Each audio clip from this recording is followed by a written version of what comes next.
Olá, pessoal. Estamos aqui para mais um De Olho na Economia. Esse é o boletim semanal com análise sobre os dados econômicos do Brasil e do mundo, assim como uma análise política do que aconteceu e o que a gente pode esperar por aí. Bom, a primeira coisa que é importante a gente falar aqui é que saíram uma série de dados que revelam um cenário preocupante para o desempenho da economia brasileira. Semana passada, o Banco Central divulgou o desempenho do setor de serviços para o mês de agosto, que caiu 0,9% no mensal e cresceu 0,9% em relação ao mesmo período do ano passado. Já o varejo também teve queda de 0,2% no mensal e crescimento de 2,3% em relação ao trimestre do ano passado, mostrando uma desaceleração no consumo de serviços no Brasil e no consumo principalmente no varejo. Já na sexta-feira, o Banco Central divulgou o IBCBR de agosto, que é uma prévia do PIB. E ali sim o dado mais preocupante. Agosto veio com uma queda de 0,77%,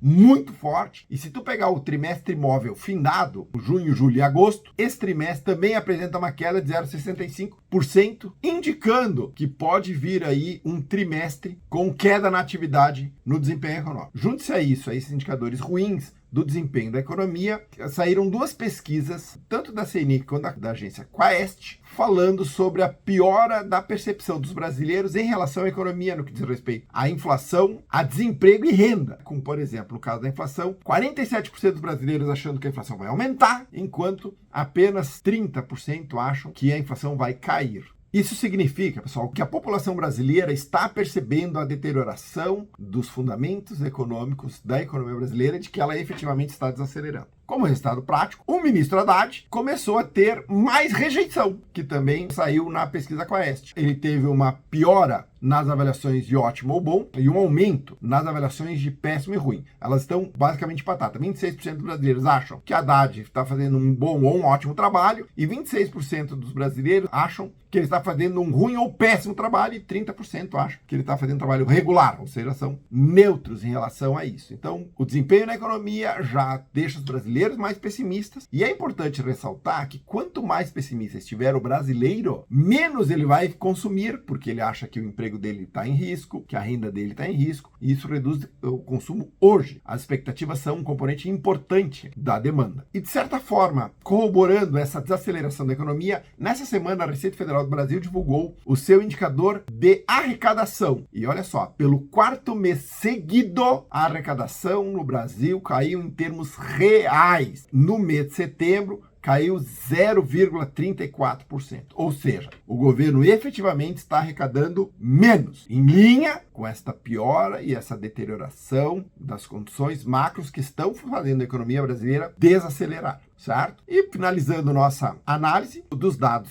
dessa semana, saiu o IPCA 15 hoje. Veio mais ou menos em linha a expectativa do mercado. O mercado esperava uma inflação medida pelo IPCA 15 de 0,20, vem 0,21, fazendo com que os últimos 12 meses da inflação fiquem 5,05, mais ou menos também em linha com as expectativas do mercado. Então é isso, a economia brasileira desacelerando, dados de todos os lados mostrando que essa desaceleração é real, principalmente a arrecadação, que isso aí é dinheiro no caixa, então se tem menos dinheiro no caixa entrando, significa que as empresas estão arrecadando menos. Isso está batendo na população, a população está mais preocupada, e isso também reflete no ministro da Fazenda, que tem sua avaliação piorada, a mesma coisa com as avaliações de popularidade do Lula, que está diminuindo. Ou seja, se o governo não dar um giro de 180 graus na política econômica ruim que foi adotado já desde o início do governo, eu prevejo aí períodos difíceis para a economia brasileira.